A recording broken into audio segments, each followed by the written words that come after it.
Mr. Nosey and the Beanstalk. Roger Hargreaves.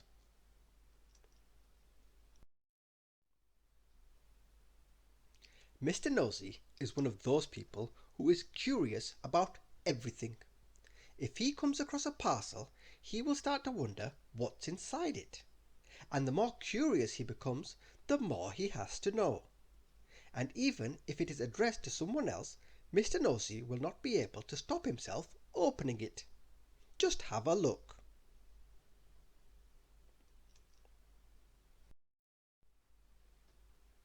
His curiosity always gets the better of him. One day Mr. Nosey was out for a walk when he met a wizard. The wizard was holding a small bag. Mr. Nosey, being Mr. Nosey, had to know what was inside the bag. The wizard told him that it was a bag full of magic beans. Mr. Nosey had to know what was magic about them.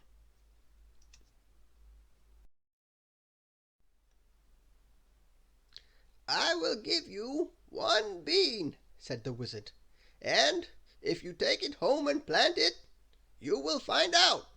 That is, if you're sure that you want to find out." What a silly question! Of course Mr. Nosey was sure he wanted to find out. At home, Mr. Nosey planted the bean in his garden. The next morning he could not believe his eyes. There, in the middle of his garden, was a giant beanstalk that stretched up into the clouds.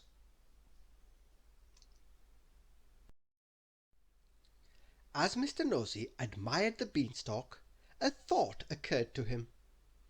What could be at the top of the beanstalk? The more he thought this thought, the more curious he became, and the more curious he became, the more he had to know. So he began to climb the beanstalk. He climbed, and he climbed, and he climbed.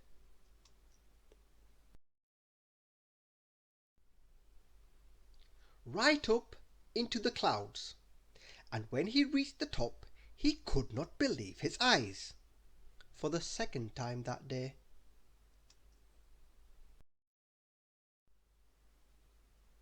There in the clouds was a giant castle, and then a thought occurred to him.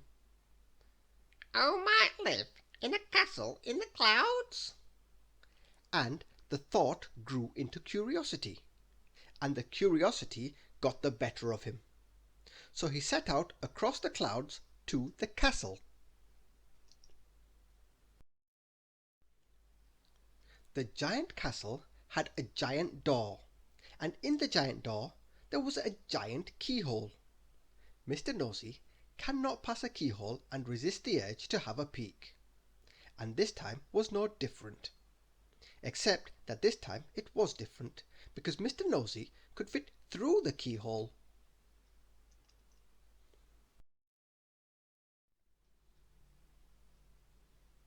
Once inside, it quickly became apparent that the who lived in the castle was a giant.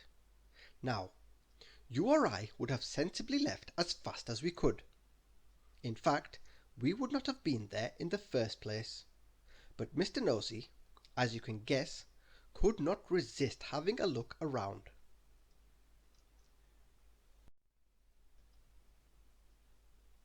Mr. Nosey went into the giant's kitchen, and in the corner were 3 small cupboards. Of course Mr. Nosey had to know what was inside them. He opened the first cupboard. Inside was a small bag. Before he could look inside the bag, he heard a terrifying sound. Thump! Thump! Thump!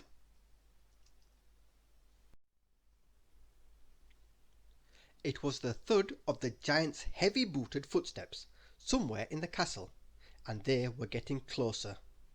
Mr. Nosey grabbed the bag, scrambled through the keyhole, and slithered back down the beanstalk as fast as he could. Safely back at home, he discovered that the bag was full of gold coins. That night he could not sleep. He lay in bed thinking about the other two cupboards. What could they contain? He just had to know. Early the next morning, back up the beanstalk went Mr. Nosey, back through the keyhole, and back to the second cupboard in the giant's kitchen. Inside it was a hen. That's curious, Thought Mr. Nosey to himself, not for the first time in this story. He picked up the hen, and there was a golden egg. a hen that lays golden eggs. Murmured Mr. Nosey. I'll need to take this home for a closer look.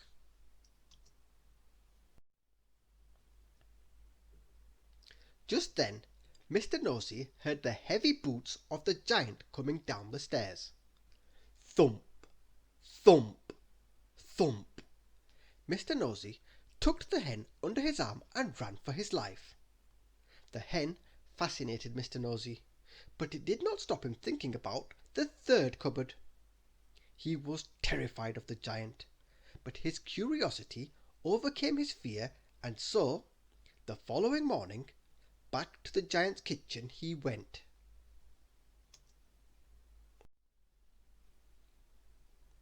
He opened the third cupboard, and in it was a golden harp. A golden harp that was singing.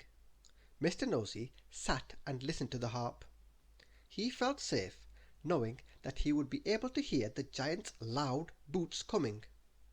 But the giant was wearing his slippers that morning, which is how he caught Mr. Nosey.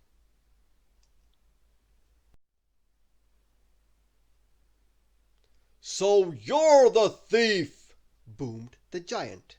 I have a mind to grind your bones to make my bread. Mr. Nosey's eyes nearly popped out of his head. But I won't, Continued the giant. I prefer cornflakes for breakfast. Now, I know what to do with you. Since you are so interested in what is in my cupboards, you can clean them out for me. And Mr. Nosey did.